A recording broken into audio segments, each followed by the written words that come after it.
नमस्कार, स्वागत है आपका एवन न्यूज की इस खास पेशकश में और आपके साथ में हूं दीपक व्यास। संविधान निर्माता, राजनीतिक नेता, दार्शनिक, लेखक, न्यायविद, बहुभाषाविद और एक समाज सुधारक के तौर पर पहचाने जाने वाले डॉक्टर भीमराव अंबेडकर की आज जयंती है। भारत में छुआछूत और सामाजिक असमानता के लिए अपना जीवन समर्पित करने वाले बाबा साहब अंबेडकर को याद करके आज हर कोई उन्हें श्रद्धांजलि दे रहा है।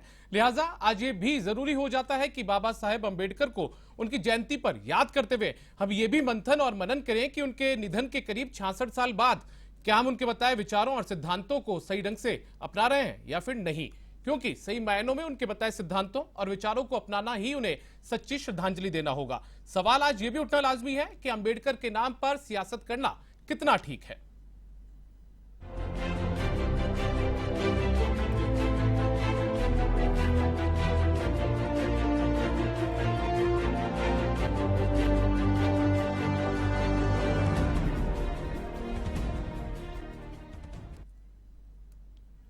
और इसी मुद्दे पर चर्चा के लिए हमारे साथ में तीन खास मेहमान जुड़े हुए हैं, उनका तारुफ आपसे करवा देते हैं। हमारे साथ में जुड़े हुए लोकेश सोनवाल जी, जो कि राजस्थान पुलिस में आरपीएस अधिकारी हैं, और हमारे साथ में जुड़े हुए हैं अनिल गोठवाल जी, जो कि राजस्थान पुलिस में ही पूर्व पुलिस अधिकारी हैं, राजस्थान पुलिस सेवा के, और इसके साथ में सुरेंद्र लांबा जी, जो कि कांग्रेस के नेता हैं। आप तीनों का बहुत बहुत स्वागत है सर। और मैं चर्चा की शुरुआत करना चाहूंगा लोकेश जी आपसे। लोकेश जी, आज अंबेडकर जयंती को पूरा देश मना रहा है, आज भी कितनी आवश्यकता उनके विचारों की, उनके सिद्धांतों की देश को है? देखिए, बाबा साहब का सबसे पहले तो मैं आप सभी देखने वालों को बधाई देना चाहूँगा। 132वीं आप उनकी जयंती है और हम सब बड़ी धूमधाम से मना रहे हैं। बाबा साहब को हम देखे जाए तो दो भागों में बांटेंगे, आज़ादी के पहले, आज़ादी के बाद। आज़ादी के पहले उनके ख्यालात, उनके विचार, उनके जो संघर्ष, वो, और आज़ादी के बाद के। आज़ादी के बाद उन्होंने समाज के लिए काफ़ी सुधार किए, हर क्षेत्र में किए। आज़ादी के पहले उन्होंने अनुसूचित जाति जनजाति के लिए कार्य किया, खासतौर से 1931 के पूना पैक्ट के पश्चात। पूना पैक्ट के पश्चात जब हमारे 299 सदस्यों की संविधान सभा बनी, संविधान सभा के अंदर 26 तो अनुसूचित जाति के लोग थे, 33 अनुसूचित जनजाति के लोग थे। वहाँ उन्होंने जब अनुच्छेद 15 की बात हुई, अनुच्छेद 25 की बात हुई, 14 की बात हुई, तो उन्होंने पुरजोर वकालत करके एक रिप्रेजेंटेशन या प्रतिनिधित्व सिद्धांत या आरक्षण को उन्होंने स्वीकार कराया, जो कि एक पिछड़ा हुआ समाज जो एक व्यवस्था में पिछड़ गया, आप यूँ कह सकते हो, आरक्षित वर्ग और अनारक्षित वर्ग। तो अनारक्षित वर्ग से जो समाज पिछड़ गया, उस समाज के उत्थान के लिए, बराबर लाने के लिए उन्होंने आरक्षण और की पैरवी की या प्रतिनिधित्व सिद्धांत की पैरवी करी। तो आज हम देख रहे हैं कि आज 70 साल बाद में उन्होंने जो बाबा साहब का सपना था कि इस प्रतिनिधित्व को या इस रिजर्वेशन को जो आरक्षित वर्ग के लिए उन्होंने अपनाया था, ये आरक्षित वर्ग के लोग उसके बाबा साहब को सपनों को पूरा कर रहे नहीं कर रहे, ये एक विचारणीय बिंदु है। मेरे हिसाब से आज 70 साल बाद में आज़ादी के मैंने 20 साल के अंदर मेरी को नौकरी के काफ़ी लंबा कैरियर हो गया, 18.5 साल की उम्र से नौकरी कर रहा हूँ मैं, 25 साल पुलिस सेवा के हो गए, और काफ़ी सरकारों को मैंने आते जाते देखा। 20 साल के अंदर मैंने देखा कि 20 साल के अंदर परिवर्तन आया है। हमारा आरक्षित वर्ग का जो जनप्रतिनिधि है वो हमारे लोगों की आवाज़ नहीं उठाता है, उन गरीबों मजलूमों के साथ जो प्रशासन के द्वारा या जो उनको जो योजनाओं में उनको या शासन की जो नीतियों को उनको उनके वहाँ तक पहुँचना चाहिए था, वो पहुँचने। जो राजनीति का जो रिजर्वेशन है, या रिजर्वेशन दो प्रकार की बात करूँगा मैं, क्योंकि कई बार मेरे पे आरोप लगाते हैं। एक तो आपका रिजर्वेशन हो गया शिक्षाओं में, नौकरियों में, स्थानीय स्वशासन, लोकल बॉडीज़ को हम कहते हैं, जिसमें ग्राम पंचायत और नगर पालिकाएँ, इसके अंदर रिजर्वेशन की मैं पैरवी करता हूँ, होना चाहिए, क्योंकि अभी समाज इतना विकसित नहीं हुआ, अब इन लोगों तक पूरा वो आरक्षण का फायदा नहीं पहुंचा जिनको मिलना चाहिए। लेकिन जहाँ राजनीतिक आरक्षण की बात करेंगे हम, तो राजनीतिक आरक्षण में 70 साल में जो विधानसभा लोकसभा में हमारा जनप्रतिनिधि जीत के जा रहा है, वो हमारे लोगों की हितों की पैरवी नहीं कर रहे हैं। पिछले 20 साल का मेरा तजुर्बा है, आप खुद देख लीजिए। 20 साल के जितने डिबेट हैं, विधानसभा की प्रोसीडिंग देख लीजिए, लोकसभा की प्रोसीडिंग देख लीजिए। 20 साल पहले मेरे पिताजी विधानसभा में हुआ करते थे। सर, मैं बचपन से जाता हूँ विधानसभा में। मेरे पिताजी का नाम रामधन जी था, वो डिप्टी सेक्रेटरी बन के रिटायर्ड हुए, पहले बाबू थे। तो उस जमाने में हम जब स्टेनो क्या करते थे, तो प्रोसीडिंग आती थी, हम उन प्रोसीडिंग को पढ़ के हमने सीखा। तो उस जमाने में जो हमारे दलित नेता होते, वंचित वर्ग के जो नेता होते थे, आवाज उठाते थे, विधानसभा में बोला करते, लोकसभा में बोला करते थे। लेकिन आज आप देख लिए, हमारे हितों की पैरवी कोई नहीं करता है। तो ऐसा रिजर्वेशन किस बात का सर? इस बात पे हमारे समाज को सोचना पड़ेगा, ऐसे रिजर्वेशन को आगे बढ़ाना चाहिए, नहीं बढ़ाना चाहिए। जहां तक दूसरी बात करें सर, इस बात पे हमारे दूसरे, जैसे एक विधानसभा है, अब 40 साल से रिजर्व है, तो हम टारगेट हो रहे हैं सर, दूसरे अनारक्षित वर्ग का वहां प्रतिनिधि आ रहा है। पंचायतों में, नगर पालिका में रोटेशन के आधार पर रिजर्वेशन है, लेकिन हमारी स्थिति स्पष्ट कर दी, स्थिति हमारी वहां पे स्थायी कर दी गई है, जिससे दूसरे संवर्गों में हमारे प्रति एक थोड़ा सा माहौल हमारे प्रति अच्छा नहीं है जो हम सोच सकते हैं। तो उसके उन भावना को देखते हुए इस पॉलिसी में, इस आरक्षण जो राजनीतिक रिजर्वेशन में, इसमें कहीं ना कहीं देश के निर्माणकर्ताओं को, देश के चलाने वालों को, देश में हुक्म करने वालों को या प्रदेश हुक्म करने वालों को सोचना पड़ेगा सर। ठीक है, मतलब राजनीति के अंदर जो ये रिजर्वेशन का सिस्टम है वो बंद हो जाना चाहिए, आपको ये लगता है? सर इसमें यदि बंद के लिए तो आप डायरेक्ट नहीं कर सकते, इसमें या तो रिव्यू सुधार करें होना चाहिए। या बुला के बात करें, या उसके अंदर उसका ऐसा मैकेनिज्म किया जाए ताकि सभी लोगों का प्रतिनिधित्व हो। जैसे अब मैं कोई किसी विधानसभा क्षेत्र की बात करें, अमुक ए नाम की विधानसभा है, अब 40-50 साल से रिजर्व चल रही है वहां, अब वह दूसरा अनारक्षित वर्ग का व्यक्ति है, अब वहां पे उसका युवा वर्ग भी आज बड़ा हो गया, पिछले वर्षों से हो रहा है, तो उस एक ही एक वर्ग को देख के सर उसमें एक कुंठा है, एक आक्रोश है हमारे लोगों के प्रति जो नहीं होनी चाहिए। और वैसे भी मेरी खुद की मान्यता यदि मुझसे पूछोगे, ऐसे रिजर्वेशन को समाप्त कर देना चाहिए जो हमारे लोगों की हितों की पैरवी नहीं करते हैं। ठीक है, अनिल कोटवाल जी, आपका एक लंबा अनुभव राजस्थान की पुलिस सेवा में भी रहा है और उसके बाद में अब आप अंबेडकर वेलफेयर सोसाइटी से भी जुड़े। आपको लगता है कि क्या जो बाबा साहब ने जो हमें विचार सिद्धांत दिए थे, चाहे से वो छुआछूत को लेकर हो, समानता को लेकर हो, लैंगिक समानता को लेकर हो, क्या समाज उस पर काम कर रहा है, अभी चल रहा है उस पर? देखिए, सर्वप्रथम बाबा साहब को नमन, और मैं उनके सिद्धांतों को, उनके विचार को और उनकी जो बातें कही गई है, उनके दर्शन शास्त्र को अगर हम जब तक गहराई से रुचि लेके नहीं पढ़ेंगे तो हमारे को बाबा साहब समझ में नहीं आएगा।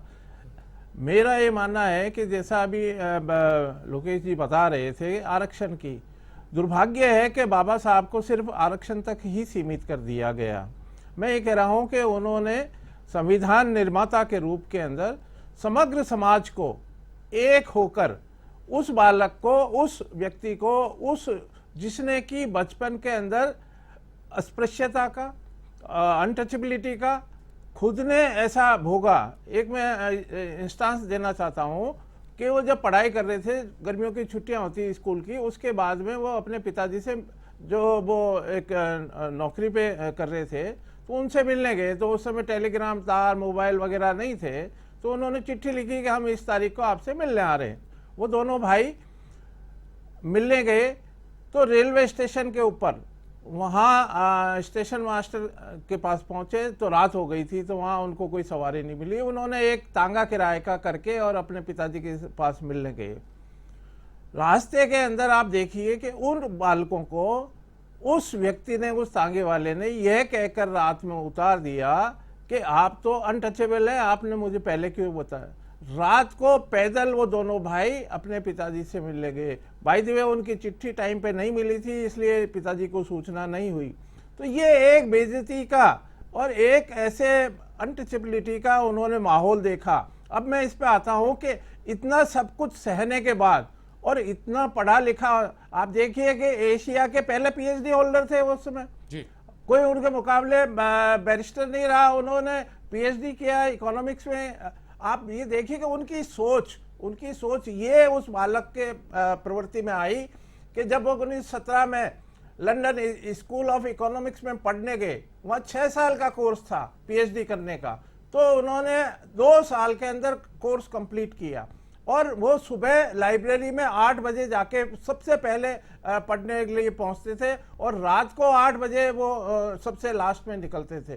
तो उनका ये सोच था कि मैं जो हमारे समाज के पिछड़े रह गए, वंचित रह गए, और वो एक व्यक्ति या एक शेड्यूल कास्ट के नहीं थे, वो पूरे समग्र समाज और एक मानवता के लिए काम करने वाले थे। उन्होंने कहा कि जो समाज में सबसे पिछड़ा हुआ है, वो चाहे किसी भी जाति का है, चाहे वो लैंगिक रूप से महिला है या और भी है, तो मैं उसके लिए काम करूं। तो वो जल्दी आए और उसके बाद संविधान का निर्माण किया। आप देखिए उस संविधान के निर्माण में उन्होंने समग्र समाज की बात की, राष्ट्र को उन्होंने सर्वोपरि रखा। और एक उदाहरण, अभी मैं एक डिबेट में था तो मैंने जब आश्चर्य से उनको बताया, इस देश की आधी सदी, आधी जो महिलाएं हैं, आधी जो हमारी जनसंख्या है, सबसे पहले उन्होंने उनका काम किया। आधी महिलाएं आज आप देखिए कि जहां इंग्लैंड हमारे पे राज करते थे, उनको 150 साल बाद वोट देने का राइट अंग्रेजों ने दिया था अपने देश के अंदर। राइट फ्रॉम 1947 जो ही संविधान लागू हुआ, आजादी के बाद में वोट देने का राइट महिलाओं को सबसे पहले बाबा साहब ने दिलाया। यही नहीं, आप देखिएगा उसके बाद में जब वो कानून मंत्री बने, हिंदू कोड बिल का मामला आया, तो उन्होंने महिलाओं के लिए जो उस समय कुरीतियां थी, जो उसके अंदर कानून में महिलाओं को अधिकार नहीं थे, चाहे वो शादी का अधिकार हो, चाहे वो संपत्ति में अपने पिता की संपत्ति का अधिकार हो, आपके सक्सेशन का अधिकार हो, गोद लेने का अधिकार हो, ये हिंदुओं के बिल के अंदर लेकर आए और उन्होंने अपना वो दिया। और नेहरू जी से इसी बात के ऊपर हुआ और इन महिलाओं को अधिकार नहीं मिलने के कारण उन्होंने कानून मंत्री से इस्तीफा दे दिया। चलिए मैं वापस एक बार रुक करूंगा आपका, लेकिन हमारे साथ में सुरेंद्र लामा जी जुड़े हुए हैं, जो कि पेशे से एडवोकेट है, राजनीतिक फील्ड में भी वो काम करते हैं, अभी कांग्रेस पार्टी से जुड़े हुए हैं, इससे पहले बीएसपी से भी ये जुड़े रहे हैं। मैं सुरेंद्र लामा जी आपका रुख करूंगा। मैं आपसे जानना चाहूंगा कि आज हमने इस विषय को रखा है कि अपने अपने अंबेडकर, तो आपको लगता है कि कई दल, राजनीतिक दल, संगठन वो अपने अपने हिसाब से अंबेडकर के नाम का उपयोग करते हैं राजनीति चमकाने के लिए? निश्चित रूप से दीपक जी, मैं सब सर्वप्रथम तो बाबा साहब की जयंती पे सभी को बधाई दूंगा। और राजनीति का जहाँ सवाल है, तो भारतीय एक राजनीतिक प्रजातांत्रिक देश है, उसमें राजनीति से जुड़ना कोई बड़ी बात नहीं है। और अगर राजनीति से नहीं जुड़ते तो मैं बताऊंगा कि बाबा साहब डॉक्टर अम्बेडकर के निधन के करीब 25 साल तक बाबा साहब का जो योगदान इस देश को रहा, इस देश के हर वर्ग को रहा, वो लोग भूल जाते। अगर मान्यवर साहब कांशीराम जी पैदा नहीं होते और मान्यवर साहब कांशीराम जी पूरे भारतवर्ष में घूम करके बाबा साहब क्या थे, बाबा साहब क्या चाहते थे और बाबा साहब ने वंचित वर्ग के लोगों के लिए और संपूर्ण देश के लिए क्या किया। और मान्यवर साहब कांशीराम जी तो बाबा साहब डॉक्टर अम्बेडकर ही नहीं, आज महात्मा ज्योतिबा फुले जी की 11 अप्रैल को जयंती थी। एक जाति वर्ग के लोग उसको मनाते थे, ये हमारे देश का दुर्भाग्य है। लेकिन महात्मा ज्योतिबा फुले और छत्रपति साहू जी या तमाम जो महापुरुष थे, उनको साहब कांशीराम जी ने इस देश की जनता को बताने का काम किया। जैसा अभी मैं गोठवाल साहब की बात का निश्चित रूप से समर्थन करूंगा कि बाबा साहब डॉक्टर अम्बेडकर एक जाति वर्ग तक सीमित नहीं थे। बाबा साहब doctor Ambedkar schedule caste, schedule tribe के महापुरुष नहीं थे। बाबा साहब डॉक्टर अम्बेडकर के साथ संविधान निर्माण में एक दूसरे महापुरुष हुए, जो सबसे ज्यादा उनके सहयोगी हुए, वो थे डॉक्टर रत्नप्पा कुमार, जो बाबा साहब के संविधान लेखन में दूसरे नंबर पर देश में ड्राफ्ट में बाबा साहब ने अपने साइन के बाद दूसरा साइन करवाया तो डॉक्टर रत्नप्पा कुमार का करवाया। और बाबा साहब और डॉक्टर रत्नप्पा कुमार, लामा जी मेरा एक सवाल, लामा जी बीच में टोकते हुए आपको ये सवाल पूछना चाह रहा हूं कि आपको लगता है कि राजनीतिक दल अपने लिहाज से आज उनके नाम का उपयोग या दुरुपयोग कर रहे हैं? को भी अधिकार देना चाहते थे और बाबा साहब ने भारतीय संविधान की धारा 342 में यह इस बात की व्यवस्था की। बाबा साहब ने महिलाओं को अधिकार दिलाए और बाबा साहब ने कभी भी अपने जीवन में किसी भी जाति का विरोध नहीं किया। बाबा साहब समता मूलक समाज चाहते थे। सुरेंद्र लामा जी, आपको मेरी आवाज आ रही है? आ रही है सर। लामा जी, आपको मेरी आवाज मिल रही है? आ रही है सर, आ रही है। मेरा सवाल आपसे ये, आपको लगता है कि राजनीतिक दल अपनी सहूलियत के लिहाज से बाबा साहब भीमराव अंबेडकर के नाम का उपयोग करते हैं? निश्चित रूप से करते हैं। मैं तो ये कह रहा हूँ कि मैंने यहीं से कहानी स्टार्ट की जी, कि अगर ये जो राजनीतिक दल, मैं कांग्रेस का प्रदेश पदाधिकारी हूँ, कि वो जो सम्मान, चाहे कोई भी राजनीतिक दल थे, बीजेपी, कांग्रेस, उन लोगों को जो सम्मान देना था वो बाबा साहब को नहीं दिया। लेकिन मैंने कहा कि जब साहब कांशीराम जी ने जगाया तो सबने, जो आरएसएस के लोग, बाबा साहब तो क्या वो भारत का झंडा ही नहीं लगाते थे, तिरंगे से भी परहेज करते थे, आज वो लोग भी बाबा साहब की मूर्ति लगाते हैं। तो निश्चित रूप से बाबा साहब को आज देश की जनता, चाहे वो किसी वर्ग के लोगों, वो जान चुके हैं कितनी बड़ी शख्सियत है।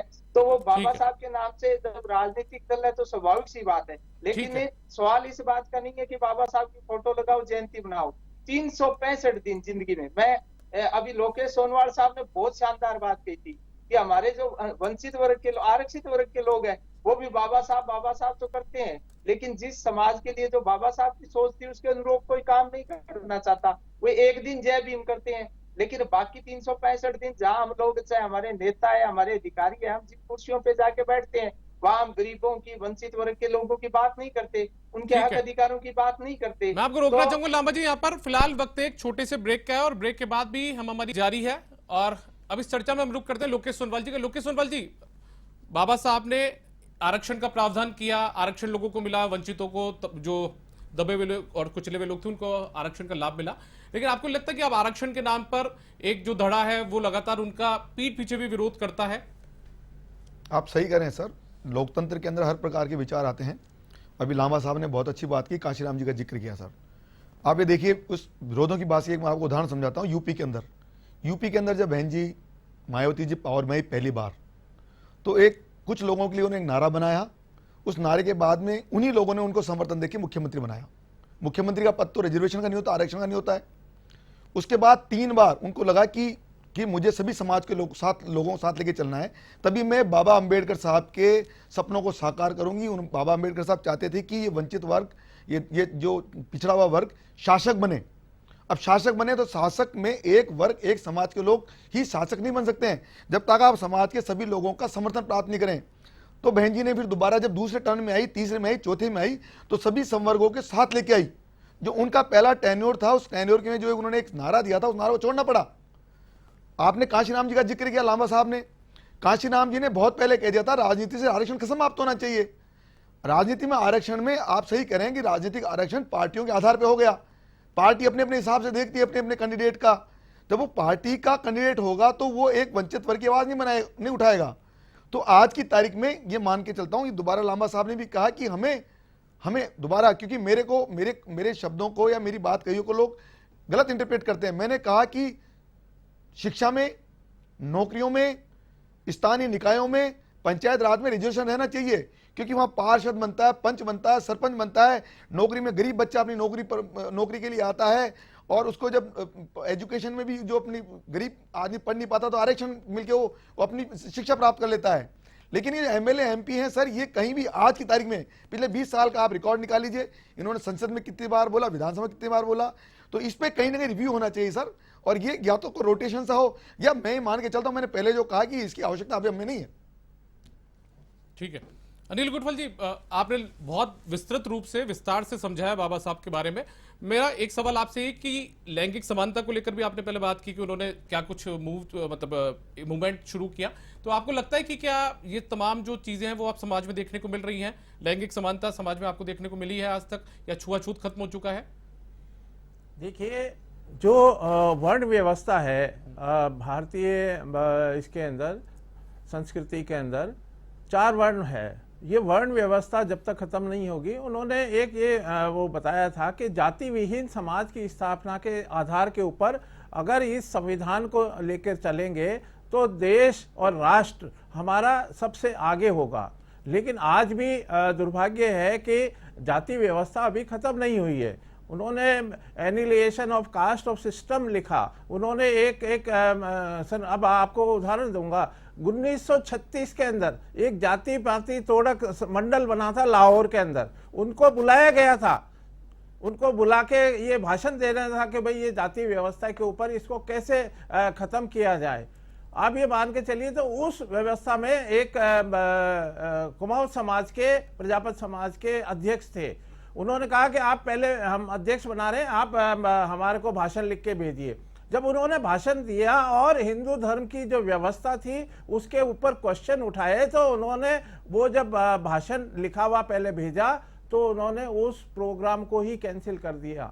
तो वो एक बाबा साहब के इतिहास की एक बहुत बड़ी घटना है, जिसको कि कभी उनका भाषण हुआ नहीं, लेकिन उसके बाद में वो इतनी किताब पॉपुलर हुई कि जाति व्यवस्था, जाति विहीन व्यवस्था इस भारत से कैसे समाप्त हो, इसके आधार के ऊपर वो फेमस किताब हुई। अब मेरा ये मानना है कि अब आप अगर जब तक जाति समाज को नहीं तोड़ोगे तो संविधान के अंदर जो प्रदत्त अधिकार है, न्याय का, स्वतंत्रता का, समानता का, आपको चाहे शिक्षा की समानता हो, धर्म की समानता हो, उपासना की समानता हो, किसी भी इसकी है, आपको अवसर की समानता है, आपको उन्होंने बंधुत्व की बात की। हमारा जो संविधान है उसके अंदर उन्होंने हर चीज लिखी है कि हम इस देश के संप्रभु हैं, और इस 26 नवंबर 1949 को हम ये अभिमत करते हैं और आत्मार्पित करते हैं इस संविधान को। ये उनका वो भाषण था जब उन्होंने विधानसभा, जो संविधान निर्मात्री विधानसभा है, उसमें दिया था कि लोग इसको, संविधान को इस्तेमाल करने वाले बुरे लोग हैं, तो अंततः ये संविधान बुरा साबित होगा। इस संविधान को लोग लागू करने के लिए अच्छे भाव से करेंगे, चाहे वो संविधान कितना भी बुरा हो, वो अंततः अच्छा साबित होगा। इस सिद्धांत के आधार पे उन्होंने कहा कि मैंने सारी समस्याओं का सार पूरे वर्ल्ड से, चाहे वो इंग्लैंड हो, फ्रांस हो, अमेरिका हो, जापान हो, चीन हो, सबसे एक एक व्यवस्था तोड़ के और इस संविधान का निर्माण किया। और देश का जो संविधान है वर्ल्ड के अंदर आज भी नंबर 1 है। और इसी वजह से हमारा आज प्रजातंत्र जीवित है कि हर समाज, हर जाति, हर धर्म को साथ लेके और चलने की जो उन्होंने संविधान में व्यवस्था की है, इसके आधार के ऊपर इतना बड़ा देश, आप देखिए हमारे सामने रशिया के टुकड़े हो गए, ये संविधान आज भी मजबूती के साथ खड़ा है। उन्होंने कहा कि मैंने सारी व्यवस्था, आपको कोई धरना प्रदर्शन ये करने की, आप क्यों नहीं अपने न्यायपालिका को आप काम करते हो। उन्होंने न्यायपालिका, कार्यपालिका और व्यवस्थापिका तीनों बनाई, तीनों का अलग अलग अंग बनाए। उन्होंने कहा कि सब अपना अपना अंग के आधार पे काम करेंगे। तो ये रहा सवाल अभी राजनीतिक आरक्षण का, उनको राजनीतिक उससे, तो आप ये मान के चलिए कि ये संविधान प्रूव करता है कि बाबा साहब कितने इंपॉर्टेंट है। हर व्यक्ति उनको मान रहा है, हर राजनीतिक दल उनको साथ लेकर आगे बढ़ने की कोशिश कर रहा है। इसका मतलब संविधान तो हमारा सही है, लेकिन लोग जो उसको संविधान का पालन करने वाले हैं या लोग जो है वो अच्छे नहीं है, तो इसलिए ये संविधान के ऊपर क्वेश्चन मार्क उठाते हैं। मेरा ये जहां तक सवाल है राजनीतिक आरक्षण का, उन्होंने राजनीतिक आरक्षण के लिए 10 वर्ष का प्रावधान किया था कि हम 10 वर्ष चला के देख लेते कि राजनीतिक आरक्षण ठीक रहेगा नहीं रहेगा, तो उन्होंने 10 वर्ष के लिए लागू किया था। लेकिन अब जो भी पार्टी सत्ता में आती है उनको ये सूट करता है और वो उसको आगे बढ़ाया जा रहे हैं। तो आप 10 वर्ष के आरक्षण को आगे बढ़ा रहे। लोग बागों में एक भावना, गलतफहमी ये है कि ये आरक्षण राजनीतिक है, जबकि उन्होंने प्रतिनिधित्व का मामला दिया था कि शिक्षा के अंदर, नौकरी के अंदर ये जो आरक्षण है ये तो हमेशा के लिए लागू रहेगा। उसमें चाहे कास्ट में कोई भी हो, अगर कोई पिछड़ा वर्ग का भी उसमें शामिल होता है, राज्य सरकार उसमें करती है, तो उसको भी, जो आज वो समाज का अंतिम छोर के ऊपर बैठा व्यक्ति है, उसको भी आरक्षण मिल रहा है। उसको भी कहीं ना कहीं, चाहे आप महिलाओं का देख लो, स्पोर्ट्स कोटे में देख लो, चाहे दिव्यांगों का देख लो, ये सारे आरक्षण है ना। कोई एससी को अकेले को नहीं मिल रहा है। ये व्यवस्था इसके अंदर बनाए रखने के लिए संविधान में प्रदत्त जो नियम है, कानून है, उनके तहत दिया जा रहा है। तो ये जो राजनीतिक वो है, वोटों की राजनीति से हमारे को अंबेडकर को नहीं देखना चाहिए। वो एक दार्शनिक, एक समाजशास्त्री और मानवता के वो हमेशा घोर वो अनुयायी रहे। उन्होंने मानवता को आगे बढ़ाने की कोशिश की है। सुरेंद्र लामा जी, चूंकि अब राजनीतिक क्षेत्र के कार्यकर्ता है, मेरा सवाल आपसे यह है कि राजनीतिक दल जाति व्यवस्था, वर्ण व्यवस्था इनको खत्म करने की बातें तो करते हैं मंच पर खड़े होकर, लेकिन क्या ये वाकई में उनके लिए मुनासिब है कि जाति व्यवस्था खत्म हो जाए तो उनकी राजनीति चल सकती है? कि दीपक जी, समय के साथ बहुत सी चीजों में परिवर्तन होगा और जैसे जैसे शिक्षा आएगी, और बाबा साहब का भी यही उद्देश्य था कि धीरे धीरे एजुकेशन बढ़ेगी तो सब लोग समानता पे आ जाएंगे, तो फिर आरक्षण की इन चीजों की जरूरत नहीं पड़ेगी। लेकिन मैं बताऊं दीपक जी, अब हमारे सामने और ज्यादा बड़ी चुनौतियां आनी है। अब आरक्षण की बात की, आरक्षण चाहे वो ST SC का हो, OBC का हो, चाहे महिलाओं का हो या किसी वंचित वर्ग का, आज तो कोई जाति है ही नहीं जो आरक्षण में नहीं हो। आज तो EWS अपर कास्ट को भी आरक्षण दिया गया है। तो वो जो आरक्षण है, चाहे वो ST SC OBC के लिए है, चाहे जो गरीब सवर्ण है उन लोगों के लिए है, चाहे महिलाओं के लिए, वो धीरे धीरे प्राइवेटाइजेशन हो रहा है। और वो चाहे केंद्र सरकार करे, राज्य सरकारें करें, जो निजीकरण हो रहा है, तो वो स्कोप खत्म हो रही है। और वो जो वंचित वर्ग के लोग हैं, वो उनको समानता वो इसी आधार पे पा रहे थे। सपोज करो किसी गांव में आज से 50 साल पहले एक साहब दलित पिछड़ी जाति का कोई व्यक्ति था, कोई परिवार था, वो अनटचेबिलिटी थी या उसको समानता का अधिकार नहीं था, लेकिन उस गांव में उनका बेटा, उनका भाई, उस परिवार का कोई सदस्य RAS RPS बन गया, कोई ऑफिसर बन गया, तो सब जाति वर्ग के लोगों ने उसको एक्सेप्ट कर लिया, उसको समानता। लेकिन अब धीरे धीरे जैसे निजीकरण बढ़ रहा है, तो विशेषकर अगर देखा जाए दलित पिछड़े या जो आदिवासियों में, तो दलित वर्ग की तो और ज्यादा हालात खराब होनी है। पिछड़ी जाति के लोग तो फिर भी दस्तकार कौम होती है तो वो छोटा मोटा काम कर लेते हैं, और आदिवासी लोग भी बहुत बहुत शुक्रिया सुरेंद्र लामा जी, आप हमारे साथ जुड़े। आजादी के पहले भी दलितों की स्थिति इतनी खराब नहीं थी। हमारी रेजिमेंट हुआ करती थी, महा रेजिमेंट, चमार रेजिमेंट, अम्बेडकर साहब के खुद पिताजी सूबेदार थे सर। ये एक जो व्यवस्था बनी है अच्छी व्यवस्था है, लेकिन दलितों ने अपने दम पर अपने इस देश का निर्माण किया है, इस देश के विकास में योगदान दिया है, सदैव दिया है। हाँ, जब संविधान निर्माताओं ने माना, बाबा साहब ने माना और बार बार मानते हैं कि देश में कहीं ना कहीं असमानता है, तभी तो आरक्षण दिया गया इनको। दूसरे किसी धर्म के लोगों को तो आरक्षण नहीं है, मात्र सनातन धर्म के मानने वाले लोगों को आरक्षण दिया गया है। तो इस बात का द्योतक है कि असमानता रही है, जिसका बाबा साहब ने अपने संविधान में ऐसी विधियां करके उन्होंने उसके अंदर संशोधन, उसके अंदर अपनी पालना करी है, जिससे उसके अंदर उसके प्रावधान किए जिससे इस समाज का विकास हो सके। चलिए, लोकेश चंदवाल जी आप हमारे साथ जुड़े, अनिल गोठवाल जी और साथ में सुरेंद्र लामा जी, आप तीनों का बहुत बहुत शुक्रिया हमारे साथ जुड़ने के लिए, इस महत्वपूर्ण विषय पर चर्चा करने के लिए। तो कुल मिलाकर अंबेडकर जयंती के मौके पर आज भी सोचने की जरूरत है कि क्या हम उनके बताए हुए रास्तों पर, सिद्धांतों पर चल रहे हैं।